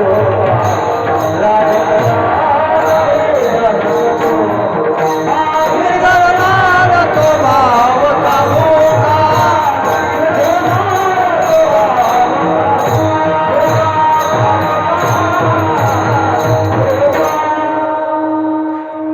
तुकोबारायांचाच अभंग आहे हिंदी. गिरधर लाल तो भाव का भूका, राग कला नाही जानत तुका. नाही तयावीन भुकेला विठ्ठल, येईल तैसा बोल रामकृष्ण. उदाहरण कोणाचं दिलं? गोपाळांचं दिलं. दगडांचे टाळ, कोण त्यांचा नाद. ते गोपाळ भजन करायचे, टाळच नव्हते दगडाचे. मग पकवाज नव्हता, करोनिया टिरी आपुले मांदळ, ही याचाच पकवाज केला. बरं होतं ना, शाई टाकायचं काम नाही. आता आपलं इतकं सगळं बरोबर आहे, आपला टाळही बरोबर आहे, स्वरही आहे, विनाई आहे, तानपुराई आहे, पकवाजही आहे, सगळं आहे, सगळं आहे. पण आपलं भजन त्याला आवडते की नाही हा प्रश्न आहे. आणि गोपाळांचं भजन केवढा त्यांचा छंद देवा, किती त्यांचा छंद. याचा अर्थ तो, तुम्हाला खरं सांगू का, मी आतापर्यंत खोटं बोलत होतो का? आपलं गाणं नसते, रडगाणं असते. आपलं गाणं नसते, रडगाणं असते. आपण गाण्याच्या माध्यमातूनही त्याच्याकडून काहीतरी अपेक्षाच करतो. देवा हे दे, देवा ते दे, देवा हे दे, देवा ते दे. कोणाला वाईट वाटलं तर हरकत नाही, पण देवापाशी दर्शनार्थी कमी, भिकारी जास्त जातात. प्रत्येकाची अपेक्षा आहे, देवा सुखात ठेव, देवा मुलगा होऊ दे, देवा शेती चांगली पिकू दे, देवा कीर्तनाच्या तारखा वाढू दे. सगळ्या दुसऱ्याचं कशाला सांगा, आपलंही सांगा.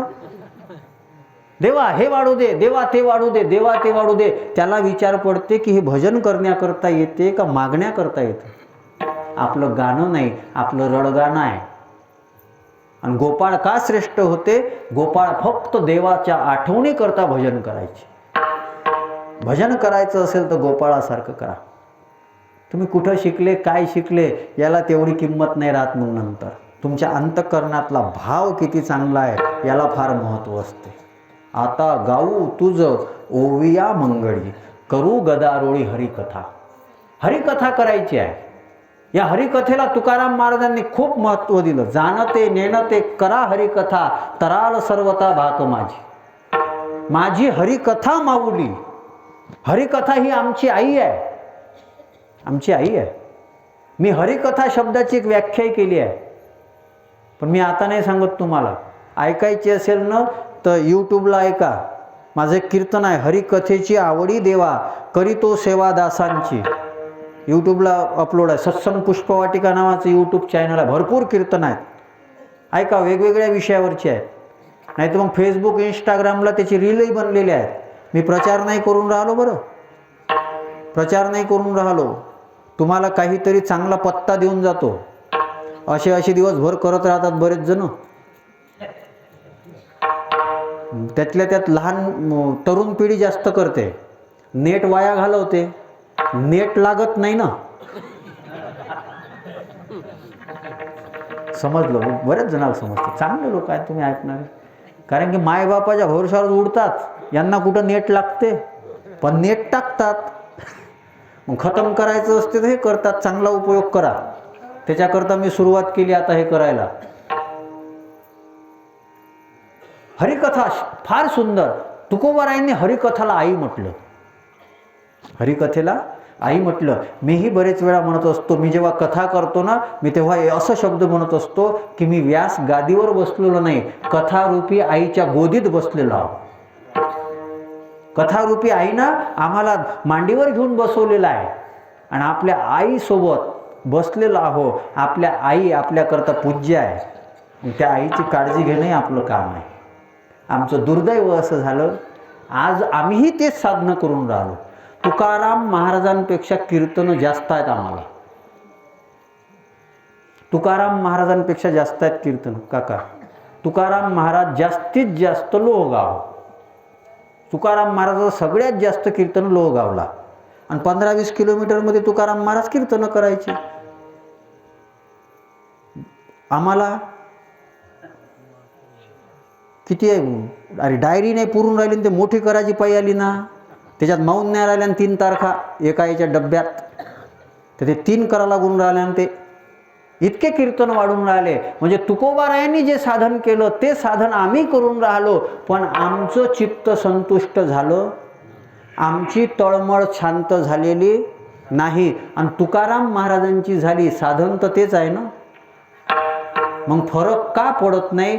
मग याचा एकच अर्थ आहे, साधन चुकीचं होऊन राहिलं. विठ्ठला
प्रमाण दिलं, ते समोरचं मला वापरायचं नाही. चित्त नाही नामी तरी ते व्यर्थ. आमचं नामावर प्रेम नाही, प्रेम नाही. हरिकथेमध्ये ताकद आहे. तुकाराम महाराजांना जे मिळलं, नामदेव महाराजांना जे मिळलं, चोखोबारायांना जे मिळलं, ते सगळं नामस्मरणाने मिळलं. ते सगळं भगवंताच्या कथा गाण्यानं मिळालं. आम्हाला का मिळत नाही? कथा बरोबर होत नाही. मी अजूनही विनंती करतो, कथाकाराकडून, कीर्तनकाराकडून अपेक्षा जी करायची आहे ना, भक्ती, ज्ञान आणि वैराग्याचीच करा. बाकी तुमचं मनोरंजन होईल, पैशाचा नाश होईल, वेळेचा नाश होईल, बाकी आपल्या हातात काही पडणार नाही. पैशाचा नाश होईल, वेळेचा नाश होईल, गर्दी खूप जमेल. मी ऑन रेकॉर्ड बोलून राहिलो. आजच्या आमच्या कथाकार कीर्तनकाराचा सगळ्यात जास्त फायदा जर कोणी घेत असेल तर राजकारणी लोक घेऊन राहिले. कशा करता? त्यांना माहीत झालं, गर्दी जमा करायची असेल तर कीर्तनकारांना, गर्दी जमा करायची असेल कथाकारांना. म्हणजे आम्ही भाट झालो, भाट. मी थोडं कठोर बोलून राहिलो, पण गरजेचं आहे, कोणाला तरी बोलावं लागेल. आणि तुम्हाला याची जर विद्यापीठ पाहिजे असेल ना, याचं विद्यापीठ 18 तारखेपासून औंढा नागनाथला येऊन राहिलं राऊत बाबांच्या रूपानं. गाथामूर्ती रामभाऊ महाराज राऊत येऊन राहिले औंढ्याला. त्यांचा सप्ताह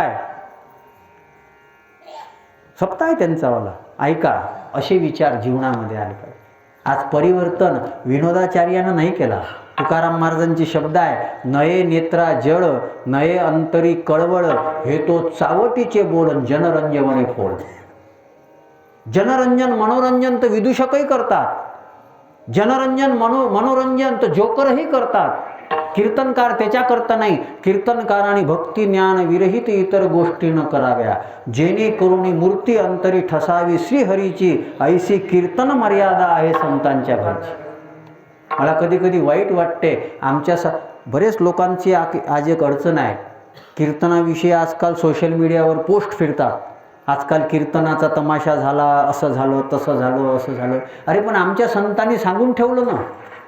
मग कीर्तनकार जर एकनाथ महाराजाचं ऐकत नसेल तर आपण किती नालायक आहोत. कीर्तनकार जर तुकाराम महाराजांचं ऐकत नसेल तर आपण किती नालायक आहोत. आमच्या कथा कीर्तनाचं बाजारीकरण झालं. आणि अशी जी बाजारीकरणातली कथा असते ना ती देवाला आवडत नाही.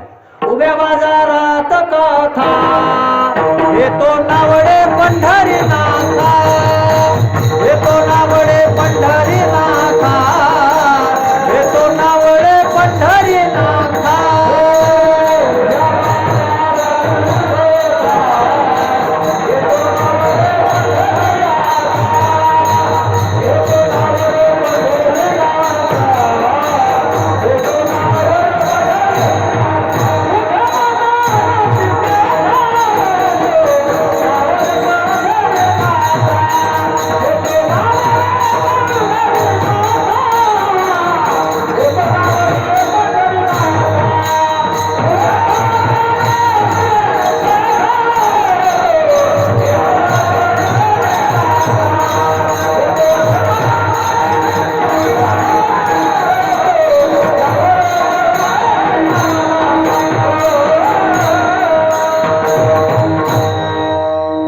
हे प्रमाण कोणा करताय?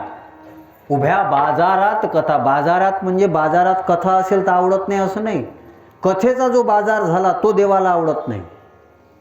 आणि आम्ही अशा कथा करून राहिलो. मी मोठ्या माणसाची वाक्य वापरून राहिलो बरं. मी त्या दिवशी भगवानगडाला गेलो होतो, दर्शनाला गेलो, कीर्तन होतं तिथे आजूबाजूला. मग गडावर गेलो, शास्त्री महाराजांसोबत 2-2.5 तास बैठक झाली, बोलणं झालं. ते म्हणाले, महाराज तुम्ही पहिले काय करत होते? म्हटलं मी लेक्चरर होतो बाबा. म्हणजे कशाला सोडली नोकरी? म्हटलं मला माझं मन याच्यात रमलं, अभ्यास करावा, आपल्या जीवनाचा आनंद घ्यावा, याच्याकरता म्हटलं आलो याच्यामध्ये. ते म्हणे तुम्ही त्या क्षेत्रात राहूनही तुम्हाला इकडं यावं वाटून राहिलं म्हणे, आणि इथं जे आहे ते बरोबर राहत नाही. म्हटलं काय झालं? तर त्यांनी सांगितलं, त्यांचे वाक्य आहेत बरं ऑन रेकॉर्ड. ते म्हणाले आता कीर्तनकारच कमी आहे. म्हटलं नाही हो, कुठं कमी आहे? अरे त्याला काय कीर्तनकार म्हणतात का म्हणे? हे कोणाचं आहे? महाराष्ट्रातला एक प्रज्ञासूर्य वारकरी संप्रदायातला एक फार मोठा अधिकारी माणूस जर म्हणून राहिला की कीर्तनकारच कुठं राहिले, तर बरेच कीर्तनकार त्याच्या पायापाशी जाऊन बसतात. तर मग त्यांनी शिकलं पाहिजे ना. काय फोटोज काढता का त्याच्यासोबत? शिकावं लागेल ना. आज त्या माणसाचं वैभव आहे. आज ज्ञानेश्वरी किती सुंदर सांगतात. आज वैभव आहे, त्याच्यामुळं समाजामध्ये परिवर्तन घडते. आज इतकं मोठं वैभव आहे की आळंदीच्या नंतर ज्ञानेश्वर महाराजांचं सगळ्यात सुंदर महाराष्ट्रातलं मंदिर भगवानगडावर बनवून राहिलं. 26 कोटी रुपये. त्या दिवशीच त्याची मोठी पायाभरणी झाली. 3x3च्या दगडाचं मंदिर महाराष्ट्रामध्ये कुठंच नाही. आपलं पांडुरंगाचं जे मंदिर आहे ते 2x2च्या दगडाचं आहे. आणि तुमच्या इकूनच दगड गेले देगलूरमधून गेलेले ते दगड 3x3च्या दगडाचं मंदिर ज्ञानेश्वर महाराजांचं फार सुंदर मंदिर बनणार आहे. कशामुळे येऊन राहिलं? ज्ञानेश्वरीवरची निष्ठा, गाथेवरची निष्ठा.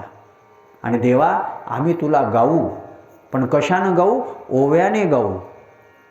आता गाऊ तुझं ओविया मंगळी, कारण की त्या शब्दामध्ये मंगलदायकता आहे, या शब्दामध्ये सामर्थ्य आहे.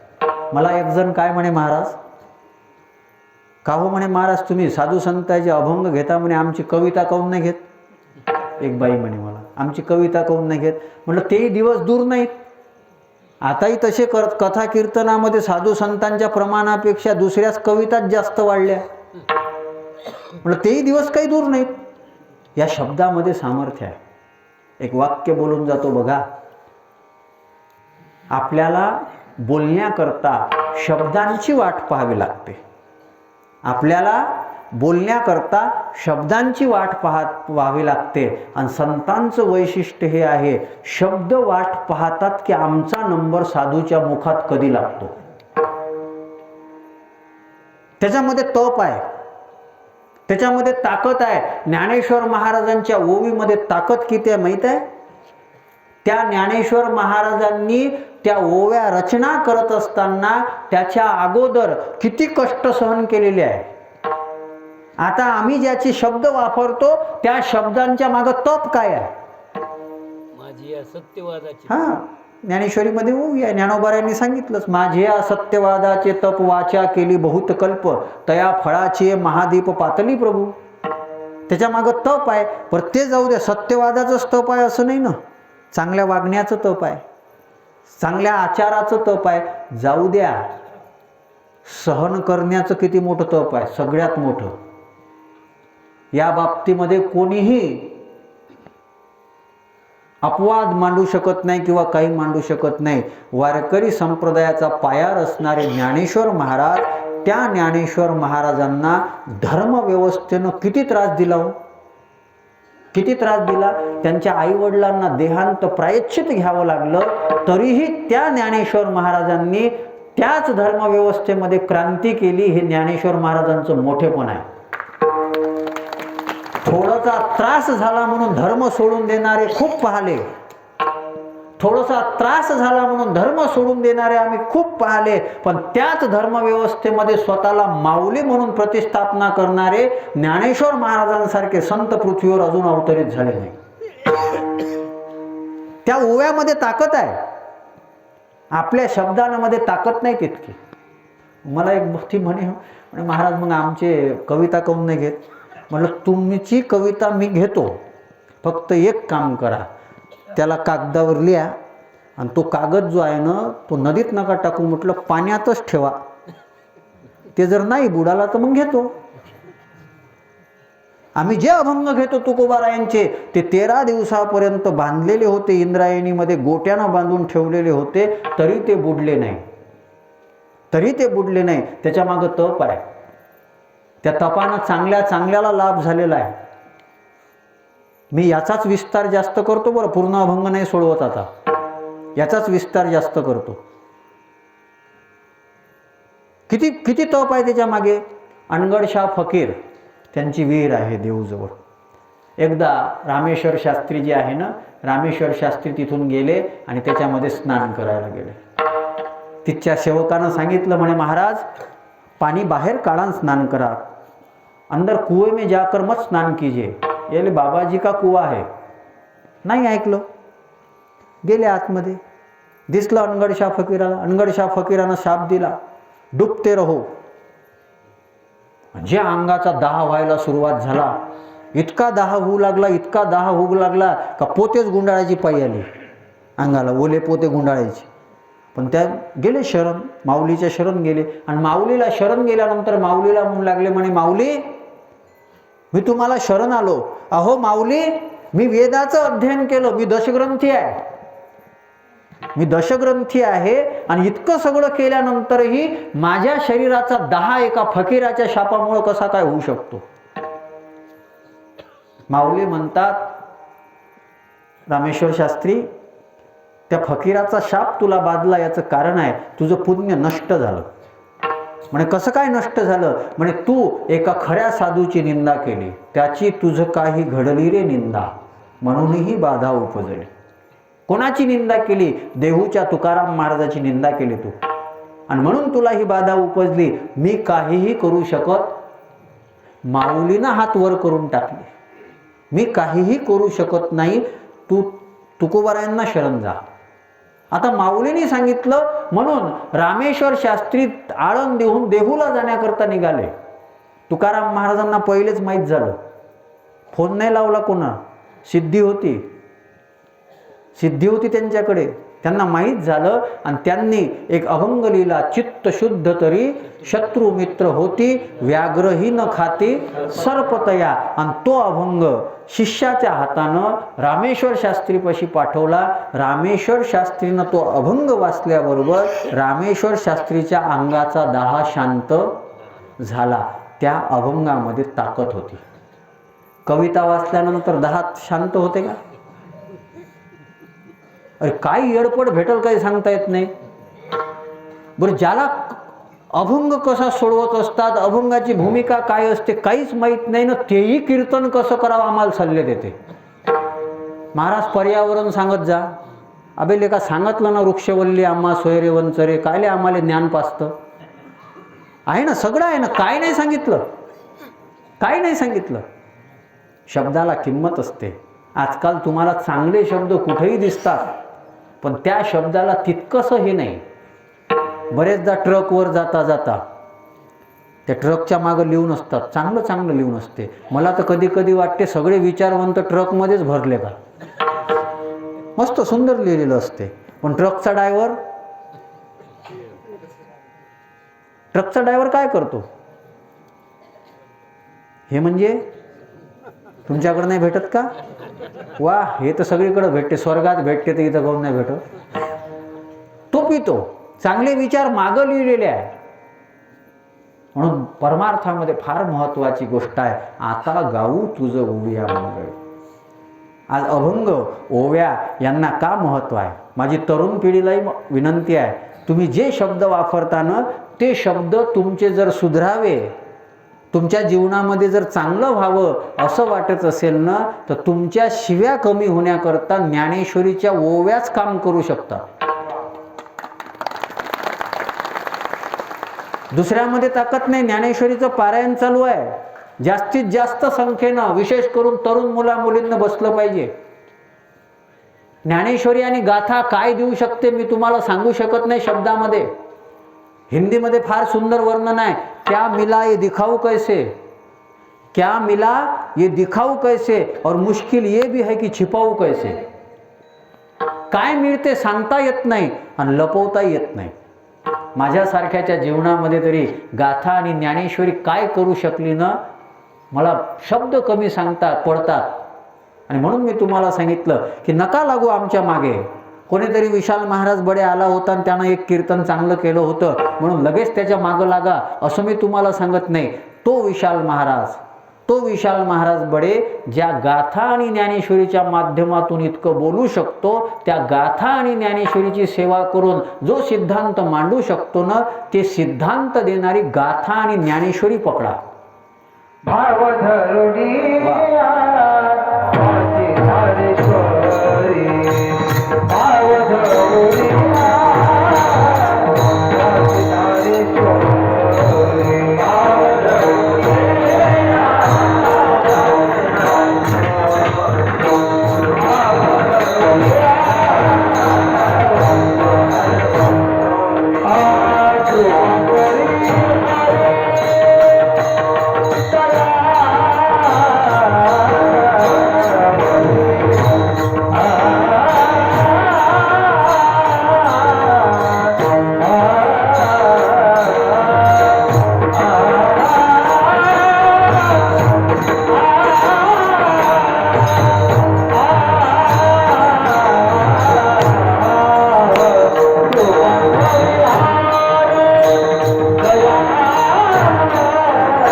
आपण सगळे फार चांगल्या पद्धतीने ऐकत आहात. मी सांगतो, आता गाऊ तुझं ओविया मंगळी करू गदारोळी हरिकथा, हे साधन तुकाराम महाराज म्हणतात. मी केलं आणि त्याच्यामुळं मला फल प्राप्त झालं. होशी निवारिता आमुचे सकळ, दुःख तळमळ पाप पुण्य. आमचं सगळं तू निवारण केलं. आता आमच्या जीवनामध्ये दुःख नाही. दुःख ते कैसे नये स्वप्नाशी, भक्तिमुक्ती झाल्या कामारी दासी. दुःख नाही, तळमळही नाही, समाधान आहे आमच्या जीवनामध्ये. दुःख तळमळ पाप तर राहिलोच नाही. तुका म्हणे आम्ही झालो अग्निरूप, लागो निधी पाप पुण्य अंग. थांबा, आपल्याला वेळ नाही तितका, म्हणून त्याच्यामुळं थोडंसं मराठवाड्यात प्रमाणाची कमी नाही, पण प्रमाणही प्रमाणात असावी ना, कारण की वेळेचं प्रमाण आहे ना आपल्याकडं, आणि वेळेचं प्रमाण असल्यामुळं प्रमाण प्रमाणात पाहिजे. महाराजांनी आता प्रमाण दिलं, अतिशय योग्य होतं. सुख दुःख समान, त्यांनी सुख दुःख समान हे प्रमाण दिलं. पण मी काय म्हणून राहिलो लागो नेदी पाप पुण्य, पापही नाही पुण्यही नाही. तुम्ही म्हणसाल मग पापही नाही पुण्य नाही असं कसं काय? पुण्य झालं पाहिजे ना, पुण्य झालं पाहिजे ना. पुण्य जास्त झालं तर अहंकार वाढतो, मग पुण्यही नको आणि पाप तर राहणारच नाही नामस्मरण केल्यावर. म्हणून दुःख तळमळ पाप पुण्य. पण महाराज कर्म तर आम्ही करू न. तुकाराम महाराज म्हणतात कर्म जे आपण करतो ना, भोगिले ते भोग लावू तुझे अंगी, देवा सगळे भोग तुला समर्पित. भागवताच्या 11व्या स्कंदात जो मुख्य भागवत धर्म सांगितलेला आहे, कायेन वाचा मनसेंद्रियत्वा बुद्ध्यात्मना प्रकृती स्वभावा करोमि यत्न सकलम परस्मे नारायणाते समर्पयामी. सकळ आहे ते सकळ कृष्णाशी अर्पण. आणि सगळं जर त्याला दिलं, सगळं जर तुम्ही त्याला दिलं, मग आपल्यापाशी काय आहे? भोगिले ते भोग लावू तुझी अंगी, अलिप्त होऊन राहू जगी. मग अलिप्त होऊन जर जगीमध्ये राहू असं सगळं झाल्यानंतर मग कोणतं कर्माचं फल भोगावं लागणार आहे? याचा विस्तारानं विचार करता येऊ शकते, पण मला फक्त भाव सांगायचा आहे, माझ्याकडे वेळ नाही. आणि तुकाराम महाराज म्हणतात सगळ्यात मोठं आम्ही एक काम करू. तुका म्हणे आम्ही लाडिके लेकरू, न राहे अंतरी पायावी. आम्ही तुझं लाडकं लेकरू आहोत आणि लाडकं लेकरू असल्यामुळं तुला सोडून आम्ही राहणार नाही. आणि हाच परमार्थ आहे. देवापासून दूर राहणं म्हणजेच पाप. देव अंतरे ते पाप. जयामध्ये नारायण, शुद्ध पुण्य ते एक. कीर्तनामध्ये देव असेल, संत असेल, धर्म असेल, देव असेल, देश असेल तर ते पुण्य. उगच पांचटपणा असेल तर कीर्तन ऐकूनही पुण्य नाही, करूनही पुण्य नाही. अरे देव ज्ञानोबारायांचे शब्द तर इतके वेगळे आहेत. ज्ञानेश्वर महाराज स्वर्गालाही पुण्य म्हणायला तयार नाही, कारण की स्वर्गामध्ये देव नाही. माझेच मी असता जेने मी दुरावे पंडू सुता, ते पुण्य ऐसे म्हणता जीवन तुटे काही. मी त्याला पुण्य म्हणायला तयार नाही. म्हणून देवापासून दूर राहायचं नाही. आणि म्हणून तुका म्हणे आम्ही तुझे लाडके लेकरू, आम्ही तुझे लेकरू आहो. म्हणून देवा होशी निवारिता आमुचे सकळ, दुःख तळमळ पाप पुण्य. आणि लेकरू बनून राहावं लागते. लाडकं कोण असते? लेकरू. पण कोणतं? जे ऐकते ते. लाडकं लेकरू असते, पण कोणतं? जे ऐकते ते. देवाचं सगळ्यात लाडकं जर कोणी असेल तर भक्त संत नावाचं लेकरू लाडकं आहे, कारण की देव जसं म्हणतो तसं ते ऐकते. आणि जो मग जसं म्हणतो तसं ऐकते, ज्याचा लाड असते ना त्याचं सगळंच गोड वाटते, त्याचं सगळंच गोड वाटते. मग त्यानं जर दादाच्या जागावर पादा म्हटलं तरी आपल्याला बरं वाटते. त्यानं काही म्हटलं, हाच आहे ना, जैसा स्वभाव मायबापाचा बालक बोली बोबडी वाचा, तरी अधिकची तयाचा संतोष आधी. तुकाराम महाराज म्हणतात देवा तुका म्हणे आम्ही तुझे लाडके लेकरू, न राहे अंतरू पायाविन, होशी निवारिता आमुचे सकळ, दुःख तळमळ पाप पुण्य. विठोबा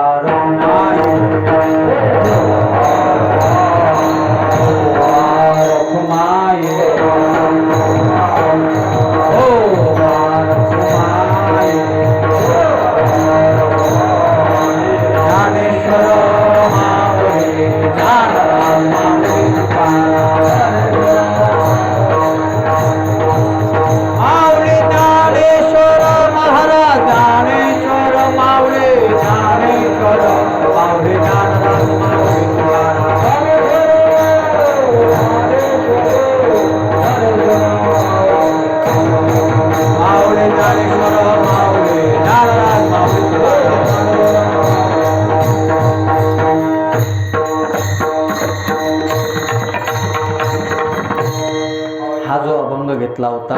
या अभंगाची फक्त पहिल्या चरणाचं चिंतन मांडलं आणि बाकी तिन्ही चरणाचा सरळ सरळ अर्थ सांगण्याचा प्रयत्न केला. पण साधन कोणतं करायचं आणि पहिल्या दिवशी भगवंताच्या नामाचं महात्म्य सांगायचं असते, म्हणून त्याच साधनाचा विचार करून त्याचा विस्तार केलेला आहे. आणि बाकीचे जे समोरचं आहे त्याचं काही विशेष वर्णन केलं नाही, पण त्याचा अर्थ तुम्हाला सांगून गेलो. हे काही जे चिंतन करता आलं ते जगद्गुरु तुकोबारायांच्या आशीर्वादाने आहे.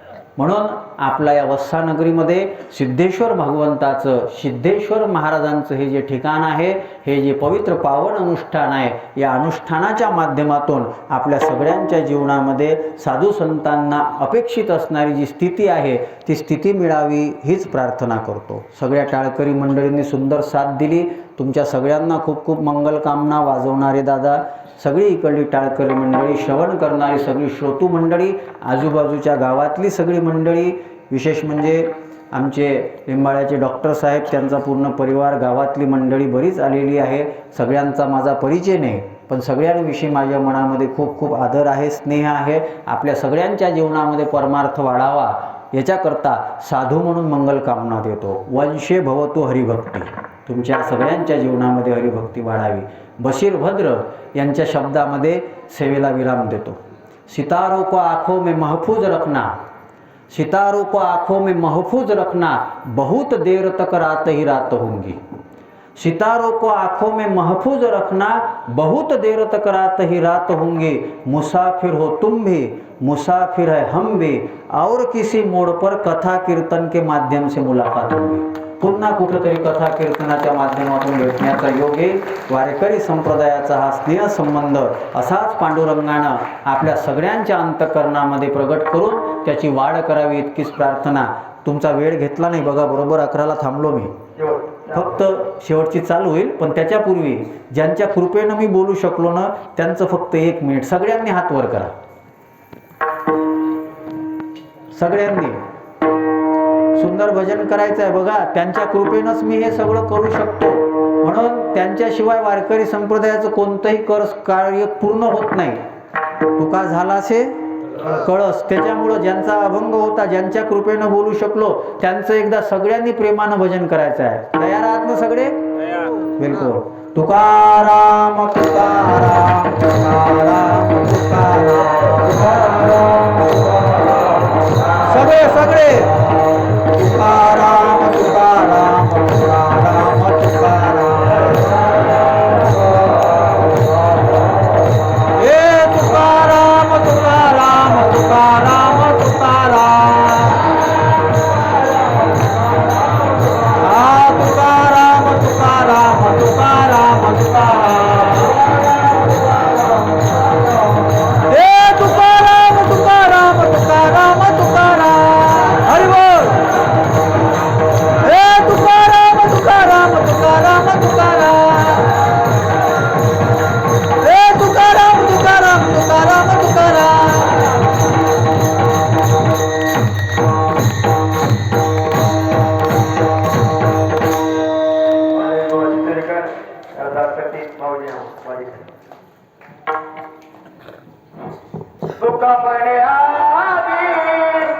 हो, हे बंद कर.